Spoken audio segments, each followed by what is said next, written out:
Being someone with a disability can make you feel unprepared and nervous about getting a job. This is because a lot of us are not given the support or help we need to get a job, such as equity, making sure everything is fair in the work environment, giving the person with the disability a way to offset their disadvantage. Those of us with a disability deserve to be given a chance to prove that we are more than we appear. Go ahead and introduce yourself. My name is Gregory Pierce, born and raised in Sacramento, California. I'm part of the grounds maintenance staff. I do a lot of things. I help blow the leaves and all that, so I do that. Sometimes I mow. I hedge around the park. You probably saw some of the hedges, clean bathrooms. In fact, I pretty much wear a lot of hats, when it comes to, the ground maintenance part. I've been in the position for officially, it's been about 2 years and 4 months. Hello, my name is Erik. I work at Cal Voices. I am a consumer warm line operator, and part of my job is to answer calls to provide a service for the community, and also if they wanted to have a conversation, we also provide that service as well. So I started last year around October, so it's coming up a year. My name is Jemel Williams. What I do for work is I do paintings of animals, and I make custom-made cards, and I do stickers, and I do jewelry also. Hi, I'm Jennifer. I am the co-chair of Rights Committee. I have experience working at the library and do the. Hi, my name is Annie Huynh. I'm doing art at Southside. We go sell the art at the gallery, and then we get paid. And I make a glass holder that we could do performing, singing, and the choir singing, and the band music jam. So you can perform it for people, and people could buy your thing, and you could get paid.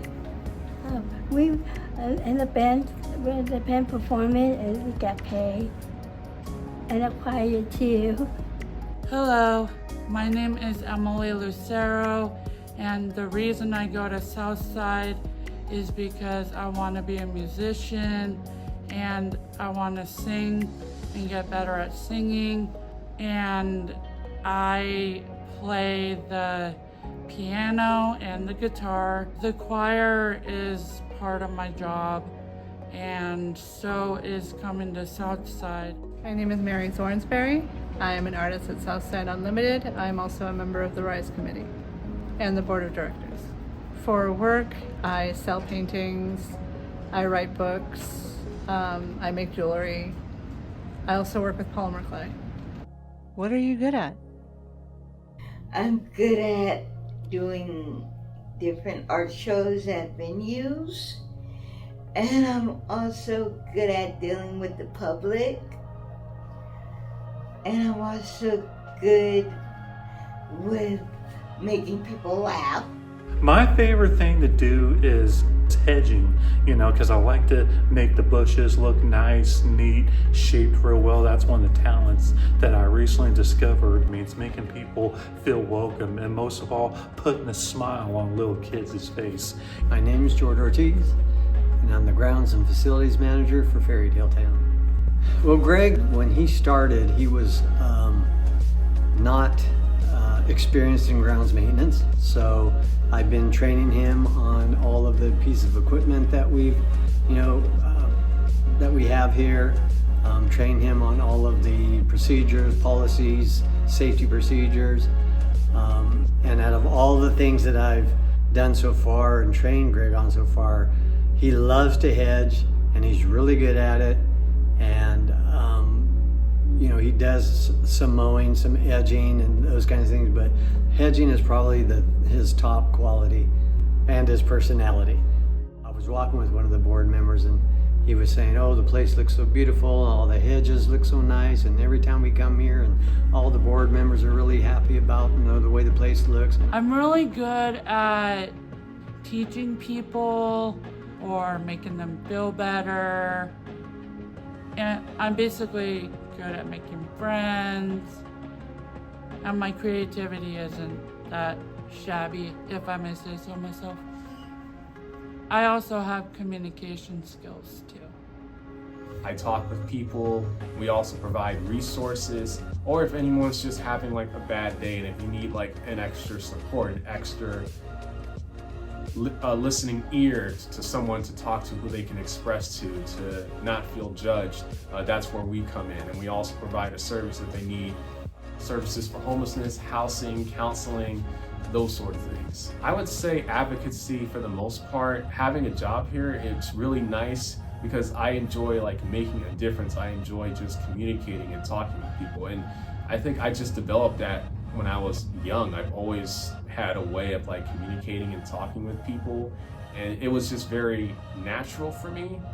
It's just something I developed, and I really enjoyed the process of being here. Hello everyone, my name is Max Timbal. I'm a program manager here with Cal Voices. So when it comes to Erik, he does a lot of things well. I think one of the things that he does do so well is he cares about the service that he provides. Because nowadays there's a lot of workers that, to them job is just a job, but I think Erik kind of sees it as an opportunity for other things for his future. So he does provide, best service that he is able to. And if he doesn't know something, he likes to ask questions, and just kind of he would rather ask questions, do research and get it right than just kind of assume things. So overall, he does a lot of things, but I think the main one, he has the heart in it.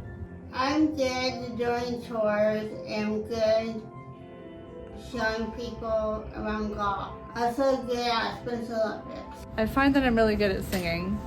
I'm really good at writing. My painting needs a little work, but I find I get better with every painting. If I feel I'm not good enough at something, my ultimate thing to do is to go back and do it again. Because if I'm not good at it now, that doesn't mean I won't be good at it the next time or the next time after that. What was it like training for your job? I'm not gonna lie, the hardest thing, was when I got trained on the blower, because you have to do certain angles, you gotta do certain spots. When I was doing edging around the grass and the concrete, was trying to put the new blade in and repair it. It took me like almost forever, but now recently I got it, down pat. The training process was great. I mean, like I said, all of the staff that we have come in, the first thing we do is we train him on, what we do in the morning. So training him, he picked up on everything really fast. When you show him one time, he gets it. You don't have to go back and show him again. And if I told him you have any questions, I'm here for you. Even though he's never done the work before, he's like, hey, I'll give you 100%, whatever it is that you want to show me how to do. And he's always willing to learn to do more. So the training process working with Erik was good. Like I said, he does ask questions when he's not sure of something, and that I appreciate that, because I would rather have someone ask than just kind of assume things and do them the wrong way. He does take notes. I did notice that he does take notes, and then it kind of reminds him, and he has to go back when he has same question, or if something comes up, he goes reviews the note, just sees what we talked about, and if he has additional questions, he'll come and ask. So I think overall it was a great opportunity for us. What was your life like before you had a job? I helped took care of my grandmother, who was, disabled. She was diabetic. So I moved in with her and was with her for the past, maybe 2.5 years, possibly 3. So I was with her every step of the way before she passed in 2002, to be exact. So I wasn't really currently working because it was hard for me to, work and try to take care of her at the same time. So, I made a little sacrifice, and I'm not gonna lie, there were some tough moments and stuff, but I stayed the course, I did what I could do. Then after her passing, I went into sales, did it for about 5 years. And I was a top seller in the business, and I think my gift of gab was probably, that helped me to sell. I feel like, now this is where I really need to kind of get out there and experience what the real world is, which I did. Because I'm a guy that's not lazy, and I never liked being lazy. I mean, I've always cleaned my room, always, straighten it up. Before I had a job, I was going to school, pursuing my education, and I really enjoyed it. I've learned a lot, and I have 2 degrees. I have a degree in early child development, and I have a degree in communications. How did Southside Unlimited job coaches help you? Well, they supported me with tremendous people. They supported me in terms of training. We was looking up online. Scott, I can't forget about Mr. King. He's the one that helped push me, because when Southside was going through transitioning after the COVID-19 stuff, I remember when Scott first came in, he was telling, okay, we're going to start pushing for jobs and everything, because I was over at Southside for nearly 14 years. Well, this is what I did. I was on the box truck pretty much 5 days a week. So we was going to state office buildings, we was picking up recycling paper. Then I went on an interview for the warehouse lead position. So I got into that position and did it for about, I don't know, 2-3 years. I learned how to do the electric pallet jack. I learned how to do the cardboard belling. And the thing about it is, I train people how to, run the electric pallet jack and the cardboard bell, and other things, because there's no I in team. A team is together. Well, the process was pretty cool, because we didn't know anything about Southside until they reached out to us, because at that time we were looking for full-time employees, and we were very short-staffed, and so they were very helpful in saying, hey, we've got interns that we're willing to come and work for Fairy Tale Town. We'll pay their wages, and it gives them an opportunity to do something different, and also gives us an opportunity to see what they have to offer and what the staff has to offer. So Greg came out and interviewed for the job, and the one thing that I look for in an interview candidate is, how do they come dressed? And I said, gotta tell you, Greg came with a tie on and a nice shirt, and I'm like, that right there really helps me to know that that person really cares about themselves, which means they're going to care about what they're doing. So between meeting Greg, we hired him as an intern for probably, I think, 3 or 4 months, and I talked to my boss, and everybody loved Greg and his personality, and he's so positive, and he gives 100% every time and every day. So between Southside and the internship, that was a really good partnership, because it does help us to be able to see if this person is a good fit. It was a process, but it was a good process. The job, I was assigned a job coach, and I really enjoyed the process. They made it super easy. We would meet at Starbucks every week. We would be on the laptop. We would be searching. We'd be working on we'd be improving my resume, sending out applications, but also we not only talked about the job. They asked me questions about my life. Hey, how's everything going? Is everything going okay? So they made it really comfortable. They made it super easy. Honestly, because the process here was so great, and I really enjoyed working with the people, and I was very well prepared, I don't think that I needed to know anything, because it was a straightforward process. Communication was great on both sides, so I felt like I was well prepared and informed before I even was brought on to Cal Voices, because we did the mock interviews, we did the training, and we also practice different scenarios. So I would say I was well prepared on my first day. So working with Southside and hiring Erik was an easy process for us. So we did all of our onboarding. We had some trainings that you kind of have to do at your own time. We also had some shadowing shifts where Erik had the opportunity to shadow our staff, just to kind of have a better idea of what to expect. And then at the same time, we also were able to shadow Erik, so it was an easy process for us. What was it like being a supervisor to your peers in the disabled community? It came naturally to me. Although with some people it took them a little bit more time to adjust, but I had to really learn how to be patient. Although I wanted them to get it just like that, but I had to kind of take a step back and say, okay, this so-and-so needs a little bit more training. If you're willing to want to be trained, you'll adjust to it, maybe a little bit more quicker. May not be right now at this moment, but you'll start getting it. What would you say to someone experiencing doubt in getting a job? Just tell them, don't be scared, just come and look at the job. I would tell them, you're going to be told no since you was a kid. Growing up, your teachers will say you're never going to make it because they looked at you in the moment when you was misbehaving in class. I would tell them, keep on fighting, keep on trying hard, don't go back. It makes you feel like a warrior. It makes you feel like, what, I'm not ready to throw in the towel. Yes, I may have some kind of problems in me that may slow me down, but the road will get rough, but it doesn't get rough all the time. I mean, you may be in a storm right now thinking, well, I can't achieve that because I'm slow of speech, or I can't get around, or I'm not quick to listen, or whatnot. But whatever it is, you can still do it because you've been created and made for a purpose. We've all not been made and created just to sit down on our talents just because a man said no or a woman said no, you can't do it. Well, guess what? It's called opinions.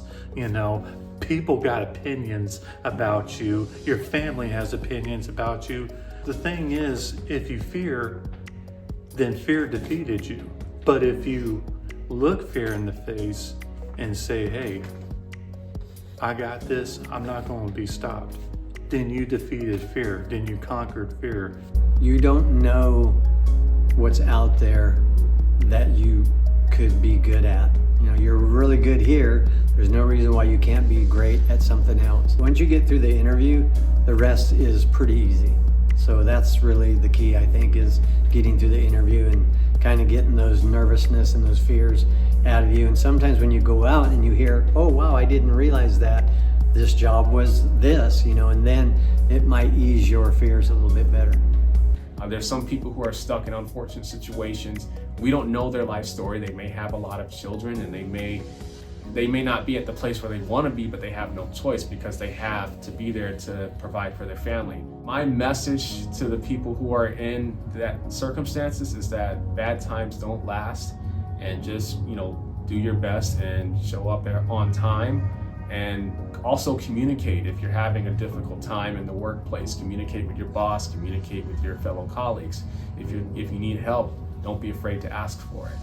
I did feel a sense of doubt when I was a kid because I was in a school system that didn't cater to a kid with a disability.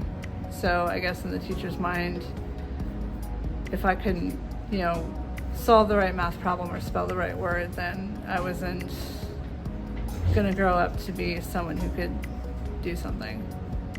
If someone has a feeling of doubt, I would recommend that they either talk to someone that they know will be supportive. If other people don't have confidence in someone, then it's important that that person have confidence in themselves. If I'm doing a job that people are telling me that I can't do or are trying to place doubt in me, then my instinct is to prove them wrong.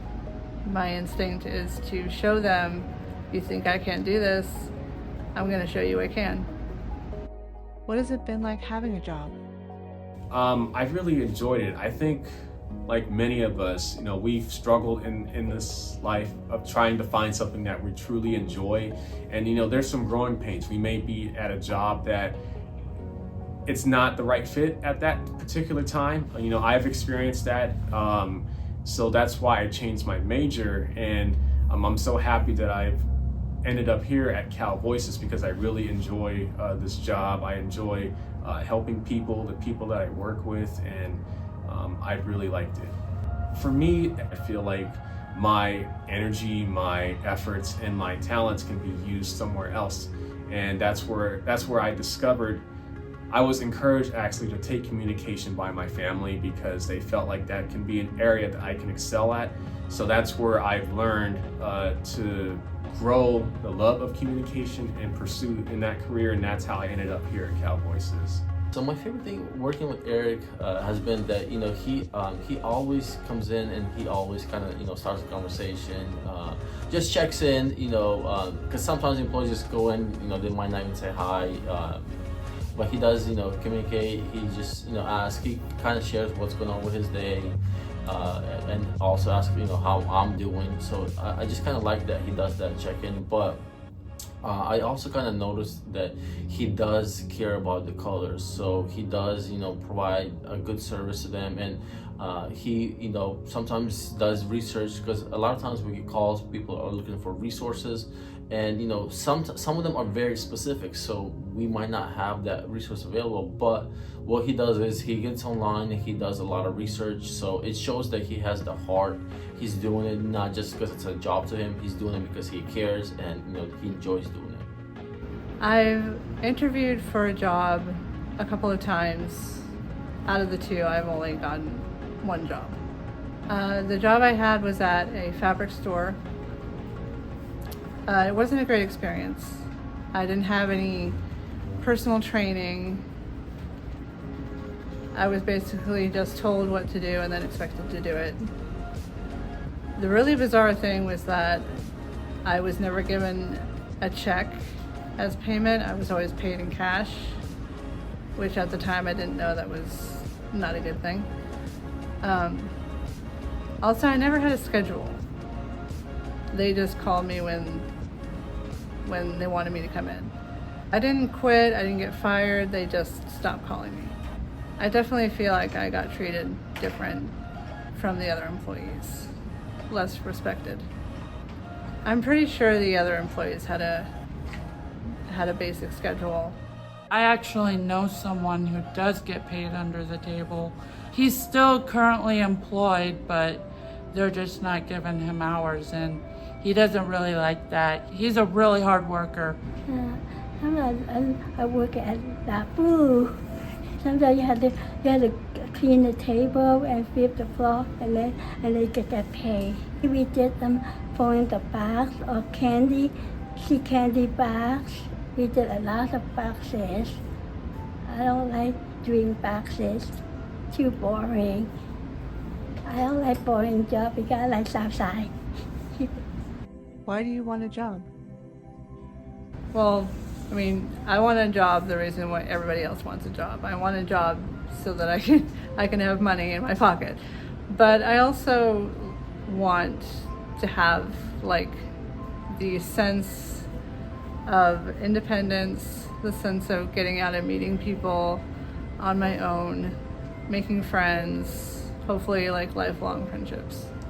We want to be able to provide for ourselves and also help out our family. So I take pride in being able to help out my family a lot more.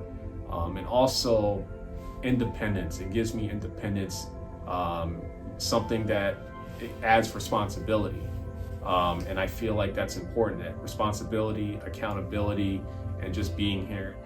I want a job to be able to support myself. I want to be able to pay for stuff with my own money and not have to depend on other people to buy me my items that I may want. And I'm also wanting to live independently one day. Some money and to shop with. I want a job to basically be able to make my own money. Southside Unlimited is giving me that opportunity because I already am getting paid from the previous gig I had with the choir, and I felt really useful when I am in the choir and am in the band, the Early Birds. What is a good job? I believe a good job is just something that you look forward to. A good job to me is a place where you look forward to going every day, where you know you'll not only have friends and coworkers, but that you'll be respected and you know that you'll be in a safe environment. A good job is when you're respected for what you do, and you get people's attention. A good job to me is when you help people. I want to help people feel better about themselves and the situation that they are going through. It means having choice of what you want to do and earn money. Working for animals, a dog, so I take them to the hospital when they get sick. What is your dream job? My dream job is to be a world-renowned artist. Oh my goodness, my dream job is basically to help people with music. I want to be a music therapist, assistant, or art professor's assistant. My dream job would be to just write an endless supply of books. You know, just one after the other, you know, and just have people enjoy them. I have written 7 books, and they are all available on Amazon.com. If you go to Amazon.com and search my name, Mary Thornsberry, my books will pop up. What do you wish people knew about hiring someone with disabilities? I wish people knew who the people really are, that they're fun to be around with. You know, certain people were in wheelchairs, could never walk, but yet they were still somebody. The world needs to recognize that, you know. I mean, even people with special needs, they're still human at the end of the day. You got to encourage them. I wish that they knew that there was an internship program at Southside or any other, you know, nonprofit organization. So I just would say, look for those opportunities with other nonprofits that have internships and give them an opportunity to come to work for you. And you may be surprised, you may find a diamond in the rough like we did with Greg. I would like people to know that people with disabilities can do anything if you just give them a chance to do different things, like working at different places and being out in the community. I think when it comes to hiring people with disabilities for companies, I think it's most important to know is not to judge a book by its cover. I think it comes out of fear where they don't want to hire someone with disabilities, or maybe it's a lack of patience of someone who has disabilities. Are they able to be patient? But the most important thing to know is that people with disabilities, as you know, I have a disability myself, is that they are one of the most hardworking people. And we've seen it on social media, we've seen it on YouTube, where you know they're very dedicated. They're so excited because I think it proves that they can be independent. They're not only proving themselves, but they're proving the people around them who's doubting them that they're capable of getting up on time, going to work, just like their other colleagues who don't have disabilities. So I think it's a great opportunity, and you know, not to judge a book by its cover. You may be surprised. I wish that other employers knew when, you know, it comes to hiring someone with disability, that there's a lot of stigma and discrimination that's going around. Here at Cal Voices, you know, we're a little bit different. So we do hire people with lived experience. So over 50% of our board has lived experience, and over 90% of our staff, managers and including executive team, have lived experience. So we understand that, you know, when people go through different struggles, and we want to kind of highlight that. And if someone is hesitant to hiring someone with disabilities, you know, it could be a missed opportunity, because people come with, you know, different walks of life, they have different experience, and having a diverse, you know, work culture, that's what makes it, you know, the best, is just having different views. Because sometimes, you know, you might not understand different, you know, cultures or ethnic backgrounds, But by having staff on the team, they can kind of, express and share their views. It just makes it a lot better. And when callers reach out from that particular culture, then it makes it even easier for them to communicate because they can relate to them. I usually notice that people that have disability, they actually give 110%. So they feel like they have to prove something, even though they don't have to prove anything at Cal Voices, because we totally get it, we understand. But they always try to communicate. They're making sure that they're on time, and if they have, for any reason they have to be out, they always let us know ahead of time so we can plan accordingly and fill our coverage as needed. We can work, and people with disabilities should have some chances to work. I would like to say to people who are working on hiring other people with disabilities, just believe in them. Give them a chance to prove themselves to the boss. If they show that they can work on that task really well, great. If they can't, well, give them another job. See if they excel at that. One day, I hope people with disabilities will be treated the same as everyone else without a second thought. But until then, please believe in people with disabilities. Give us a chance with equity and fair, good jobs. I'm going to end here with a quote that I love. I want to live in a world where the word normal is an insult. Misha Collins.